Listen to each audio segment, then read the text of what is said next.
இயேசுவிற்கு 12 சீடர்கள் இருந்துமே பேதுரு, யாக்கோபு, யோவான் இவர்கள் 3 பேர் தான் இயேசு தாபோர் மலையிலிருந்து கெத்சமனி தோட்டம் வரை அடித்து சென்றிருக்கார். அதாவது அவருடைய தெய்வீக முகத்தையும் மனித முகத்தையும் நேரில் பார்த்தவர்கள் இவங்க 3 பேரும் தான்.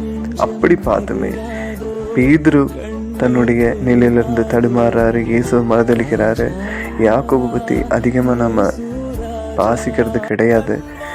யோவான் மட்டும்தான் இயேசுவோட கடைசி மரணம் வர அவர் கூட பயணித்தவர்.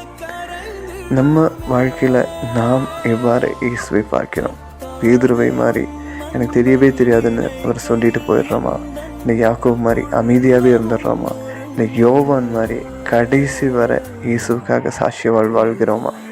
இந்த ஒரு சிந்தனையை நம் மனதில் நிறுத்துவோம். ஆமீன்.